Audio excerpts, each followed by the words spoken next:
मुस्लिम समाज के कुछ नौजवान रामदासपेट अकोला के पुलिस स्टेशन के सामने जाकर वहाँ पे एक प्रोटेस्ट करते हैं, क्योंकि उनकी एफआईआर नहीं हो पा रही थी, यही बताया गया। तो उसके बाद में मामला बिगड़ा, तो नौजवानों को शांत कराने के लिए वहाँ पे एक मौलाना साहब भी मौजूद है, कुछ समाज सेवक भी मौजूद है, बाकायदा उसके वीडियो भी सोशल मीडिया पे आप देख सकते हैं कि वो समझा रहे हैं कि शांति बरकरार रखो। अकोला शहर के एसपी साहब वो भी समझा रहे हैं, उलमा इकराम भी समझा रहे हैं, कुछ सोशल वर्कर भी समझा रहे हैं, लेकिन मामला उल्टा हो गया। जो लोग शांति बनाए रखने का बाकायदा नौजवानों से दरख्वास्त कर रहे हैं, उन्हीं के ख़िलाफ़ में एफआईआर दर्ज कर दी गई। इस वक्त हमारे साथ है एडवोकेट एम बदर साहब। तो पुलिस स्टेशन के सामने मान लो अगर से भीड़ एक जमा है, पुलिस स्टेशन में जो लोग मौजूद हैं एफआईआर करने के मकसद से आए हैं, क्या उन पे दंगों की कलम लग सकती है? क्या उनके ख़िलाफ़ एफआईआर की जा सकती है?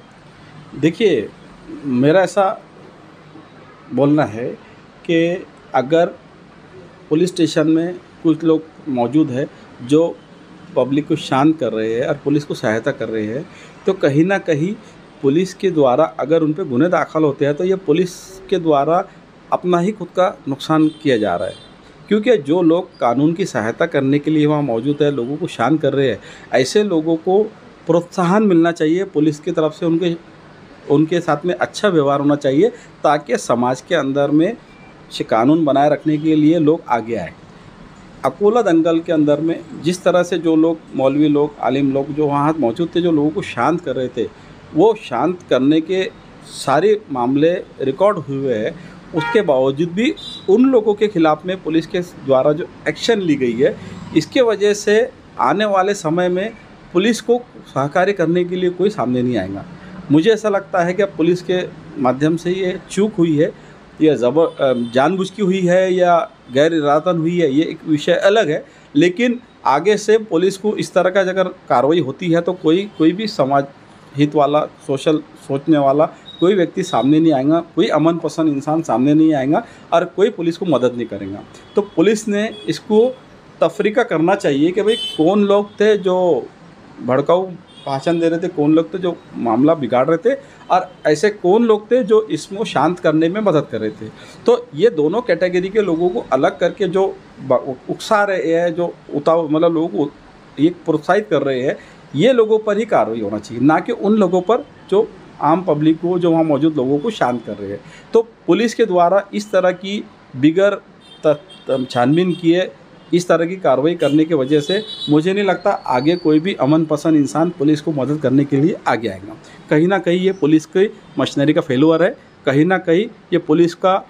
एक तरफा नाइंसाफ़ है, जिसकी वजह से आगे इसके परिणाम ऐसे होंगे कि कोई पुलिस की मदद करने के लिए आएंगे नहीं। ऐसा मेरा मत है। पुलिस स्टेशन के अंदर जो सीसीटीवी लगे हैं, बाहर जो सीसीटीवी लगे हैं, वहाँ से गुजरने वाले व्यक्ति की फुटेज, उसकी बुनियाद पर भी लोगों को गिरफ्तार किया जा रहा है, ऐसा सुनने में। जी, जुनेश, अपने रामदासपेट पुलिस स्टेशन में क्राइम नंबर 194/2023 में ये देखने में आया है। बेसिकली बॉम्बे हाई कोर्ट का एक क्लियर जजमेंट है कि पुलिस स्टेशन में नागरिक अपनी तकरार देने के लिए जा सकते हैं।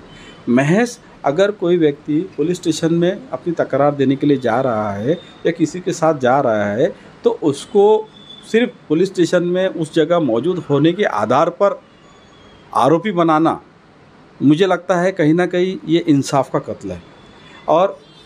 इसके वजह से लोगों के दिलों में पुलिस स्टेशन और पुलिस के प्रति जो आस्था है, जो आदर है, वो कहीं ना कहीं कम होने वाला है, ऐसा मुझे लगता है। और इस तरह से महज पुलिस स्टेशन में कोई मौजूद है या कोई गुजर रहा है, अगर जब तक कि वो वायलेंस नहीं करता है, कोई लॉ ब्रेक नहीं करता है, उसके सिर्फ महज मौजूद रहने के आधार पर अगर उसको आरोपी बनाया जा रहा है, तो कहीं ना कहीं ये कायदे का दुरुपयोग है और ये रुकना चाहिए, ऐसा मेरा मत है। अकोला शहर के कई ऐसे बेगुनाह नौजवानों को अब तक गिरफ्तार किया जा चुका है जिनका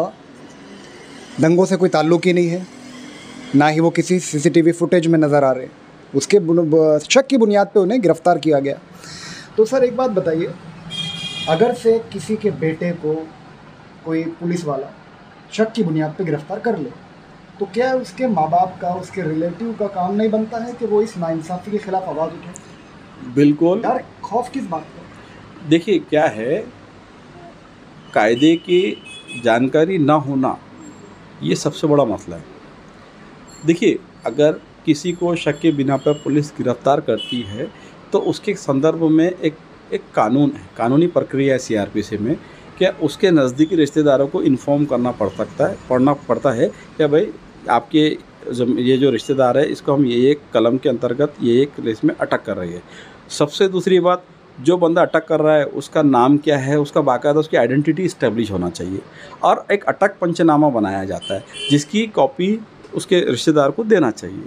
अगर इसका उल्लंघन होकर कोई काम होता है तो मुझे लगता है कि इसके खिलाफ में रेमेडी कोर्ट के अंदर है।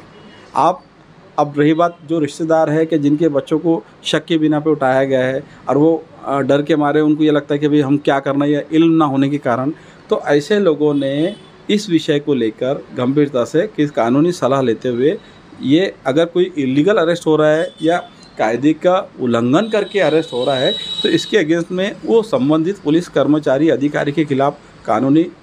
कार्रवाई करना चाहिए, कोर्ट का दरवाज़ा खटखटाना चाहिए। अब इसमें दो रेमेडी है। अगर किसी व्यक्ति को कानून का उल्लंघन करते हुए पकड़ा जा रहा है, अरेस्ट किया जा रहा है महज शक के आधार पे, और उसमें जो प्रोसीजर लिखा हुआ है, देखिए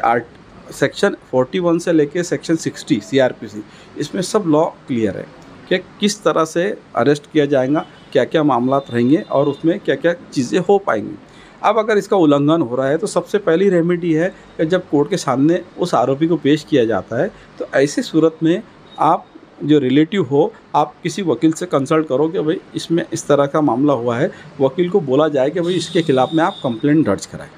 और अगर कानून का उल्लंघन करके अरेस्ट हो रहा है तो उसके अगेंस्ट में आप हाई कोर्ट के अंदर में याचिका दाखिल कर सकते हैं। इल्लीगल अरेस्ट हुआ है और इसमें ऐसी कार्रवाई हुई है। यहाँ तक कि अगर किसी का इल्लीगल अरेस्ट हो के वो कानूनी प्रक्रिया नहीं हो पा रही है तो एक हेबियस कॉर्पस पिटीशन आप हाई कोर्ट में, सुप्रीम कोर्ट में डाल सकते हैं, और ये हर किसी का कानूनी अधिकार है। इस तरह का मामला होता है तो जो गार्जियंस है, जो रिलेटिव्स है, उनका काम है कि इस ताल्लुक से किसी लॉयर से कंसल्ट करें या कानून की जो जानकार है उनसे कंसल्ट करके कानूनी कार्रवाई की जाए। अगर ऐसा नहीं करेंगे तो इससे मनोबल बढ़ेगा ज़्यादती करने वालों का। तो कानून का पालन नहीं हो रहा है तो उसके खिलाफ में कानूनी जो प्रक्रिया है उसका फॉलो करना चाहिए, ऐसा मेरा मानना है।